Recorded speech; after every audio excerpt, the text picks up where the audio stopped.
ఉపరాష్ట్రపతి సిపి రాధాకృష్ణన్ విజయవాడ దుర్గమ్మను దర్శించుకున్నారు.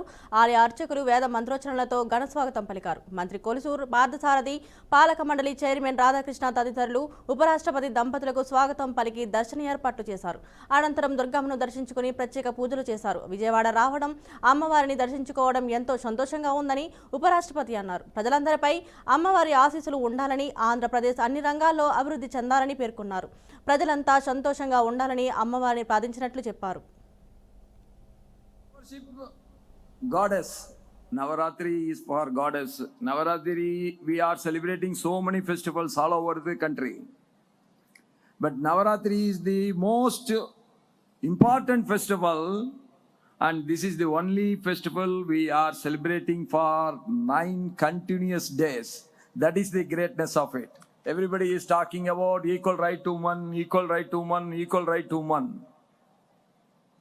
Navaratri is representing no equal right to woman, but women are more. పులివెందులలో ప్రజానిధులతో YSR విగ్రహాలను ఏర్పాటు చేశారని ఏపీ శాసన మండలిలో టీడీపీ సభ్యుడు భూమారెడ్డి రామ్ గోపాల్ రెడ్డి తీవ్ర ఆరోపణలు చేశారు.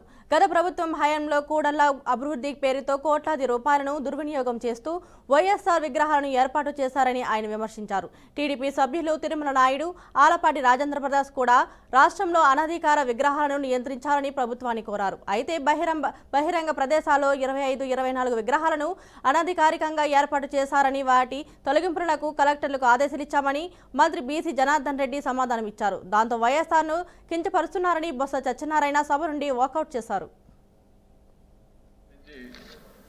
కోట్లాది రూపాయలు ఖర్చు పెట్టామని చెప్పి స్వయంగా మంత్రి గారే చెప్తున్నారు. అధ్యక్ష, ప్రభుత్వమే అనుమతి ఇవ్వకోకుండా, జిల్లా కలెక్టర్ ఎలాంటి అనుమతులు మంజూరు చేయకోకుండా ఏ విధంగా రాష్ట్ర ప్రభుత్వ ప్రజల సొమ్మును అక్కడ దుర్వినియోగం చేయాల్సిన అవసరం వచ్చింది. అధ్యక్ష, ఒక నాయకునికి, మాజీ ముఖ్యమంత్రికి సంబంధించిన విగ్రహాలను అనధికారికంగా పెట్టడమే కాకుండా కోట్లాది రూపాయల సుందరీకరణ ముసుగులో దుర్వినియోగం చేసి విచ్చలవిడి అవినీతి పాల్పడడం జరిగింది. అధ్యక్ష, మంత్రి గారికి వచ్చిన సమాధానం కూడా 100% తప్ప. అధ్యక్ష, రాజశేఖర రెడ్డి గారు మరణించిన తర్వాత 2009లో మరిస్తే 2014 మధ్య కాలంలో ఒకసారి సుందరీకరణ చేశారు. అధ్యక్ష, అనధికారికంగా పెట్టిన విగ్రహాలు 2019లో ఒకసారి పెట్టిన తర్వాత మున్సిపల్ అడ్మినిస్ట్రేషన్ ఆధ్వర్యంలో మున్సిపల్ నిధులతో ఒకసారి ఖర్చు పెట్టారు. అధ్యక్ష, మళ్ళీ తర్వాత పాడా ఏర్పాటు చేసిన తర్వాత పాడా ఆధ్వర్యంలో మళ్ళా ఖర్చు పెట్టారు. అధ్యక్ష, ఇక్కడ ఒక అధికారి ఉండేవారు. అధ్యక్ష, టౌన్ ప్లానింగ్ లో విజయ్ కుమార్ గారు అని చెప్పి పులివెందుల పట్టణీకరణ కోసం అని చెప్పి 650 కోట్ల రూపాయలు మంజూరు చేస్తే రాజశేఖర రెడ్డి గారి విగ్రహాలను 8 కోట్లలో విచ్చలవిడి ఖర్చు పెట్టేదాన్ని 3 మార్లు పగలగొట్టడం, 3 మార్లు మళ్ళా కట్టడం. ఏ విధంగా ప్రభుత్వం కళ్ళు మూసుకొని చూస్తూ ఉంటుంది. అధ్యక్ష, అనుమతి లేని విగ్రహాలకు కోట్లాది రూపాయలు ఖర్చు పెట్టేదాన్ని బాధ్యులు ఎవరు తీసుకుంటారు. అధ్యక్ష, దీని మీద ప్రభుత్వం స్పష్టమైన సమాధానం చెప్పారు. అధ్యక్ష, నేను మీ ద్వారా మంత్రి గారిని అడిగేది ఏంటంటే, అసలు అధికారికంగా ఎన్ని విగ్రహాలు ఉన్నాయి ఈ రాష్ట్రంలో? అనధికారికంగా ఆల్రెడీ మంత్రి గారు సభ ముందుల రహదారి మీద ఎన్ని ఉన్నాయి, పక్కన ఎన్ని ఉన్నాయి, 2500 విగ్రహాలు ఉన్నాయని చెప్పారు. ఈ 2500 విగ్రహాలని ఏం చేయబోతున్నారు అనేది కూడా జీవో ఇచ్చామని చెప్పారు. ఆ జీవోని ఎందుకు అమలు చేయట్లేదు? అమలు చేసే దాంట్లో ఏదైనా లా అండ్ ఆర్డర్ ప్రాబ్లం ఉంటే దాన్ని ఎట్లా రెక్టిఫై చేస్తారు? ఇప్పుడు వరకు పెట్టిన విగ్రహాలకి ఏ రకమైనటువంటి అవకాశం కలిగిస్తారు, లేకపోతే అవకాశం కల్పించారు? నిబంధనలకు వ్యతిరేకంగా పెట్టిన విగ్రహాలైనా ఏ రకంగా వాటిని రక్షణ కల్పిస్తారు, లేకపోతే పూర్తిగా రిమూవ్ చేస్తారా? ఇక్కడి నుంచి ఏం చేయబోతుంది కూడా ప్రభుత్వం నిర్దిష్టమైనటువంటి ఆలోచనలు. జీవో ఇచ్చామని చెప్పి జీవోని ఇంప్లిమెంట్ చేసే పరిస్థితి లేనప్పుడు ప్రభుత్వానికి ఇది ఒక సవాల్గా మారిపోతుంది. అధ్యక్ష, ప్రతిసారి కూడా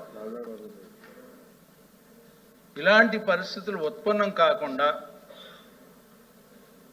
మీ ద్వారా మంత్రి గారిని సమాధానం ఇవ్వాల్సిందిగా కోరుతున్నాను. సభ్యులు మాట్లాడుతుంది కానీ, లేకపోతే ఇస్తున్న ఆన్సర్ని కానీ, ఒక మా మాజీ ముఖ్యమంత్రి, ఒక అందరికీ జనరంజక నాయకుడు, ఈ రాష్ట్రంలో ఎన్టీ రామారావు గారిని వైఎస్ రాజశేఖర రెడ్డి గారు, ప్రత్యేకంగా రాజశేఖర గారు పేరెత్తి వారి విగ్రహాలు వచ్చి వారు జరుగుతుందని చెప్పి ఒక కక్ష పూర్తిగా మీరు ఎత్తే చూసుకోండి, రికార్డు చూసుకోండి. అధ్యక్ష, మీరు మాట్లాడుతున్నప్పుడు దయచేసి దయచేసి మాట్లాడుతున్నప్పుడు మాట్లాడకూడదు. దయచేసి చెప్పండి. కాబట్టి ఎల్ఓపి మాట్లాడు.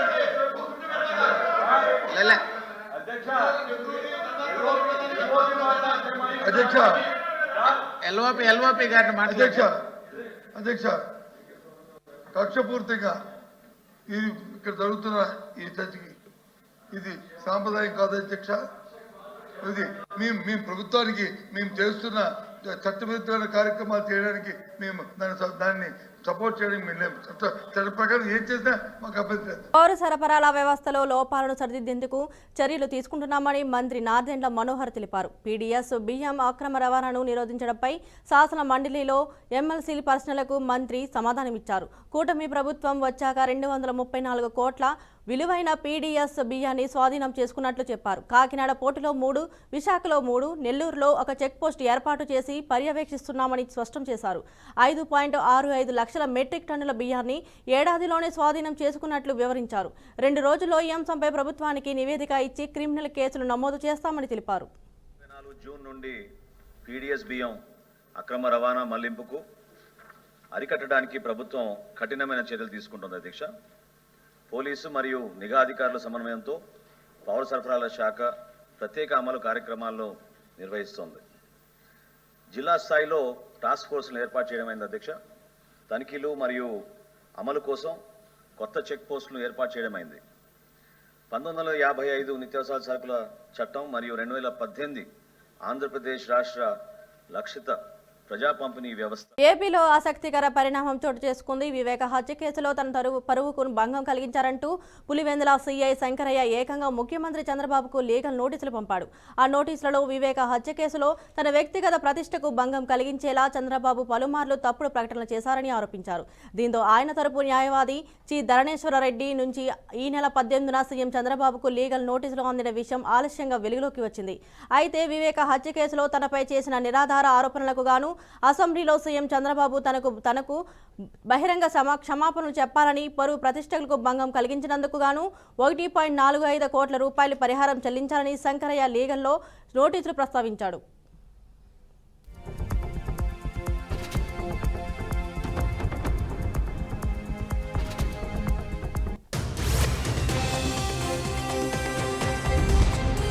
ప్రతి మనిషికి జీవితంలో ఒక తృప్తి ఇంటి నిర్మాణంలోనే ఉంటుందంటున్నారు మంత్రి పొంగులేటి శ్రీనివాసరెడ్డి. అందరి ఆశీర్వాదాలతో కాంగ్రెస్ ప్రభుత్వం వచ్చిందని, తనకు గృహ నిర్మాణ శాఖ మంత్రి పదవి కూడా వచ్చిందని గుర్తు చేశారు.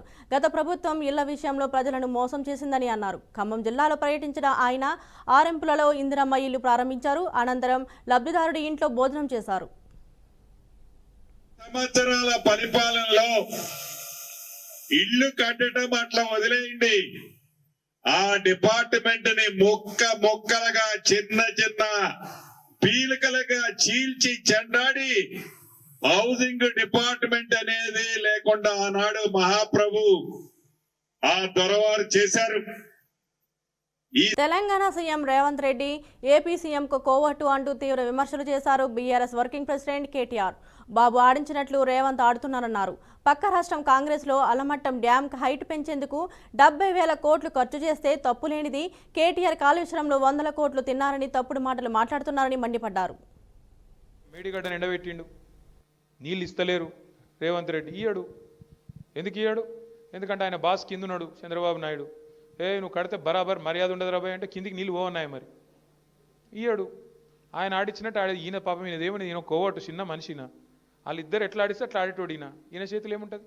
అట్లాగే ఇప్పుడు నిన్న మీరు చూసిండ్రు పక్కకు కర్ణాటకలో ఆల్మట్టి డ్యామ్ హైట్ పెంచుతుండ్రు 5 ఫీట్లు. ఒక్క డ్యాము ఆల్రెడీ కట్టి ఉన్న డ్యాము 5 ఫీట్లు పెంచుతందుకు వాళ్ళు ఎంత ఖర్చు పెడుతున్నారు ఎరికేనా? 70,000 కోట్లు ఒక భూసేకరణకే. 70,000 కోట్లు. అదే కేసీఆర్ గారు 40 లక్షల ఎకరాలకు నీళ్ళు ఇచ్చే ప్రాజెక్టు దాని మీద 93,000 కోట్లు ఖర్చు పెడితే తిన్నాడు 1,00,000 కోట్లు తిన్నాడు వేసుకపోయింది ఇంట్లోకి. మనం ఎప్పుడైనా ఆలోచించినామా? మాజీ మంత్రులు మధుసూదనాచారి, శ్రీనివాస్ గౌడ్, గంగుల కమలాకర్ కాంగ్రెస్ ప్రభుత్వంపై బీసీ రిజర్వేషన్ల విషయంలో తీవ్ర ఆరోపణలు చేశారు. ఈ అంశంలో కాంగ్రెస్ పార్టీ విశ్వాసఘాతుకానికి పాల్పడుతుందని వారు ఆరోపించారు. బీసీలకు ఉన్న 42% రిజర్వేషన్లను అమలు చేసేందుకు అవకాశాలు ఉన్నప్పటికీ వాటిని ప్రభుత్వం నీరుగారుస్తుందని మధుసూదనాచారి అన్నారు. ప్రభుత్వం జీవో ఇవ్వకముందే కొందరు కోర్టుకు వెళ్లడంపై ప్రశ్నించారు శ్రీనివాస్ గౌడ్. కేంద్రంలో బీసీ మంత్రిత్వ శాఖ లేదని, రాష్ట్రంలో బీసీలకు మంత్రి పదవులు కూడా కేటాయించలేదని విమర్శించారు.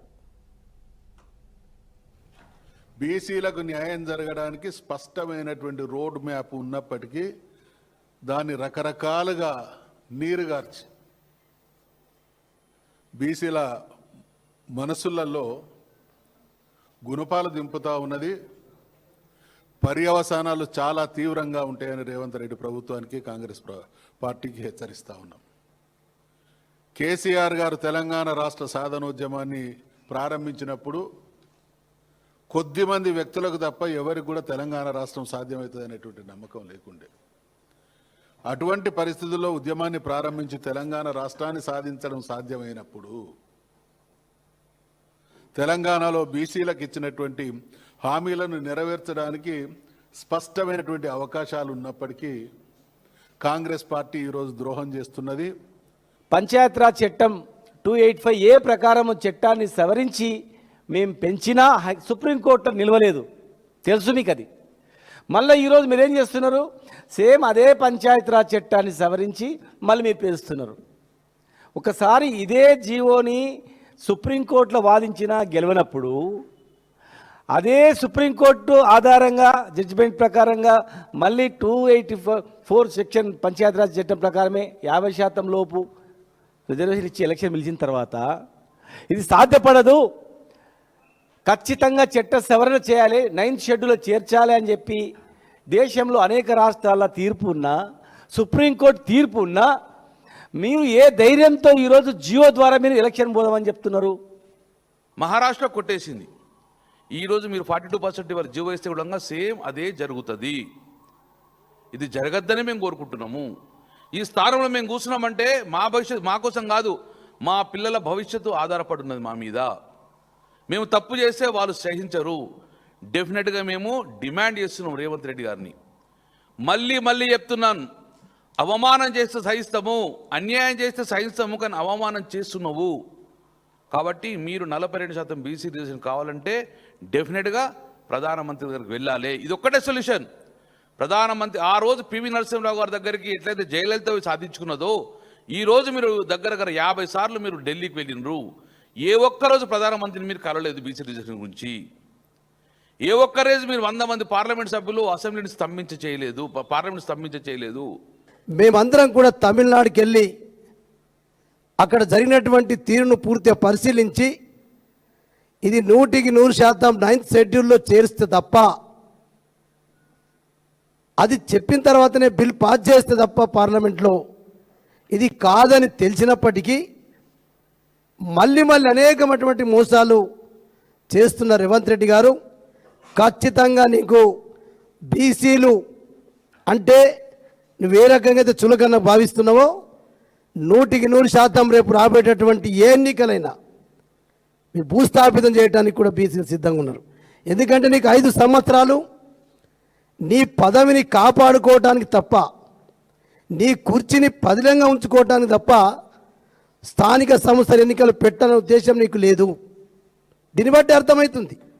ఎందుకంటే ఢిల్లీలో 4 రోజుల ముందు మాట్లాడిన మాటకు హైదరాబాద్కి వచ్చంటే మళ్ళా రిజర్వేషన్ల ప్రక్రియ మొదలుపెట్టిన వెంటనే నీ డ్రామా అర్థమవుతుంది. ఫార్ములా ఈ కార్ రేస్ కేసులో మరో కీలక పరిణామం చోటు చేసుకుంది. ఈ కేసులో విజిలెన్స్ కమిషనర్ ముఖ్యమైన నిర్ణయాలు తీసుకుంది. ఫార్ములా ఈ కార్ రేస్ వ్యవహారంలో కీలక పాత్ర పోషించిన ఐఏఎస్ అధికారులు అరవింద్ కుమార్, బిఎల్ఎన్ రెడ్డిలపై చర్యలు తీసుకోవాలని విజిలెన్స్ కమిషన్ సిఫారసు చేసింది. ఈ ఇద్దరు అధికారులపై ప్రాసిక్యూషన్కు అనుమతి ఇవ్వాలని కోరుతూ అవినీతి నిరోధక శాఖ ప్రభుత్వానికి నివేదిక సమర్పించింది. ఈ నివేదికపై విచారణ జరిపిన విజిలెన్స్ కమిషన్ వారి ప్రాసిక్యూషన్కు అనుమతి ఇచ్చింది. ఈ మేరకు విజిలెన్స్ కమిషన్ నివేదిక ఏసీబీకి అందింది. మరోవైపు ఈ కేసులో మాజీ మంత్రి కేటీఆర్ పై ప్రాసిక్యూషన్ కోసం ఏసీబీ నివేదిక గవర్నర్ వద్ద పెండింగ్ లో ఉంది.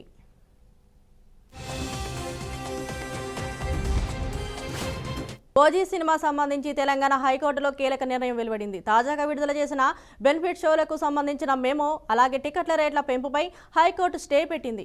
ఈ నిర్ణయంతో సినిమా విడుదలపై గల ప్రణాళికలు, ఆర్థిక లాభాలు ప్రభావితమయ్యే అవకాశాలు కనిపిస్తున్నాయి. హైకోర్టు ఈ మెమోపై పూర్తి విచారణ జరపనుందని, తద్వారా సినిమా పరిశ్రమపై జరిగే మార్పులకు సంబంధించి స్పష్టత అందిస్తుందని సమాచారం. ఈ ఘటనతో సంబంధిత అధికారులు, సినిమా నిర్మాతలు ఆందోళన వ్యక్తం చేశారు. హైకోర్టు తీర్పు విడుదలైన తర్వాత తదుపరి చర్యలు తీసుకోవాలని అధికారులు పేర్కొన్నారు.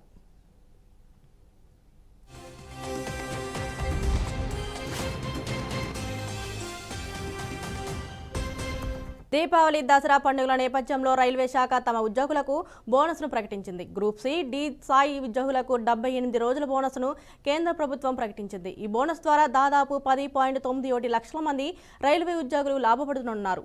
ఈ మేరకు కేంద్ర ప్రభుత్వం బోనస్ పంపిణీ కోసం 1,866 కోట్ల రూపాయల బడ్జెట్ను కేటాయించింది. ఈ నిర్ణయం రైల్వే శాఖలో పనిచేస్తున్న తక్కువ స్థాయి ఉద్యోగులకు పెరుగుతున్న ధరల మధ్య పండుగ సమయంలో ఆర్థిక ఊరాటను అందించనుంది. ఉద్యోగుల సంక్షేమాన్ని దృష్టిలో పెట్టుకుని కేంద్రం తీసుకున్న ఈ నిర్ణయాన్ని రైల్వే ఉద్యోగ సంఘాలు హర్షం వ్యక్తం చేస్తున్నారు.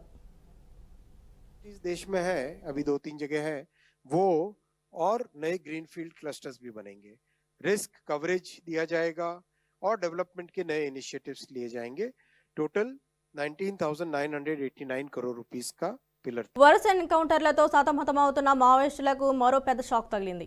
మావోయిస్టు పార్టీ ఆవిర్భావ వారోత్సవాల వేళ మావోయిస్టు పార్టీకి కోలుకోలేని దెబ్బ తగిలింది. 2 రోజుల క్రితం 2 కేంద్ర కమిటీ సభ్యులు ఎన్కౌంటర్లో మృతి చెందగా, బుధవారం నారాయణపూర్లో చోటు చేసుకున్న ఎన్కౌంటర్లో మరో 2 మావోయిస్టులు మరణించారు. ఇదిలా ఉండగా ఛత్తీస్గఢ్ దంతేవాడ జిల్లాలో 71 మంది మావోయిస్టులు పోలీసులు ఎదుట లొంగిపోయారు. వీరిలో అగ్రనాయకులు కూడా ఉన్నట్లు తెలుస్తుంది. లొంగిపోయిన మావోయిస్టులలో 30 మందిపై 64 లక్షల రివార్డు ఉన్నట్లు సమాచారం. వీరిలో 50 మంది పురుషులు, 21 మంది మహిళలు ఉన్నట్లు తెలుస్తుంది. మరోవైపు జార్ఖండ్లోని గుమ్లాలో భద్రతా దళాలపై జరిగిన ఎన్కౌంటర్లో 3 మావోయిస్టులు మృతి చెందారు. గుమ్లా జిల్లాలో మావోయిస్టుల కదలికలు పెరిగాయని ఖచ్చితమైన సమాచారంతో గూమింగ్కు వెళ్లిన భద్రతా దళాలకు మావోయిస్టులు ఎదుర్కొన్నారు. దాంతో ఇరు పక్షాల మధ్య భీకరమైన కాల్పులు జరిగాయి. ఈ కాల్పులు ఉదయం 8 గంటల ప్రాంతంలో ప్రారంభమై ఇప్పటి వరకు కొనసాగుతున్నట్లు తెలుస్తుంది. భద్రతా దళాల కాల్పుల్లో ఇప్పటికే 3 మావోయిస్టులు మృతి చెందారని పోలీసులు వెల్లడించారు.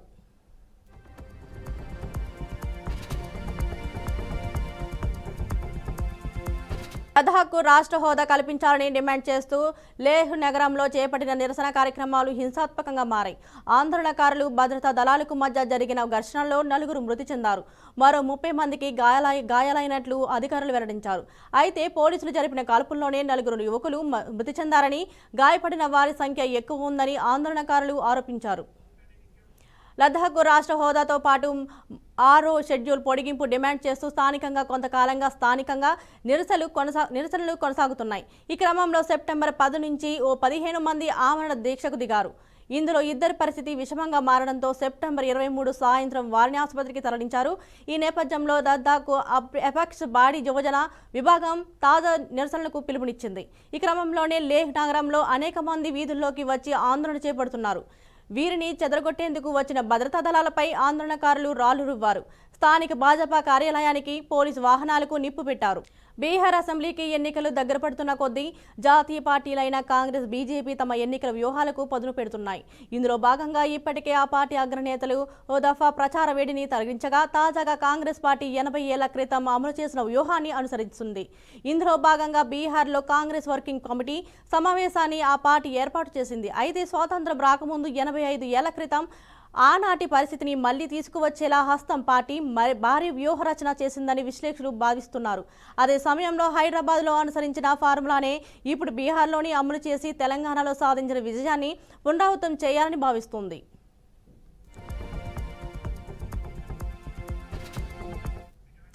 ఆర్జేడీతో కలిసి అధికారాన్ని చేజించుకోవాలనే లక్ష్యంతో కాంగ్రెస్ పార్టీ ఆ రాష్ట్రంలో అనేక కార్యక్రమాలు చేపడుతుంది.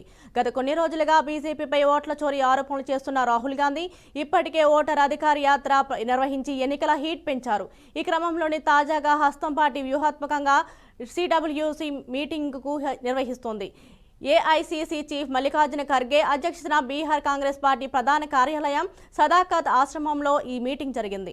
ఈ సమావేశానికి కాంగ్రెస్ అగ్రనేతలు రాహుల్ గాంధీ, కోశాధికారి అజయ్ మాకైన్, ప్రధాన కార్యదర్శులు కేసీ వేణుగోపాల్, సచిన్ పైలట్, బీహార్ కాంగ్రెస్ చీఫ్ రాజేష్ కుమార్ తదితరులు హాజరయ్యారు. వీరితో పాటు సిడబ్ల్యూసి శాశ్వత సభ్యులు, కాంగ్రెస్ పార్టీ పాలిత సీఎంలు, పీసీసీ చీఫ్లు, సిఎల్పి నాయకులు అటెండ్ అయ్యారు. ఈ భేటీలో ప్రధానంగా బీహార్ అసెంబ్లీ ఎన్నికల్లో అనుసరించాల్సిన వ్యూహాలు, పొత్తులపై డిస్కస్ చేయడంతో పాటు ఓట్ చోరీ విషయంలో బీజేపీపై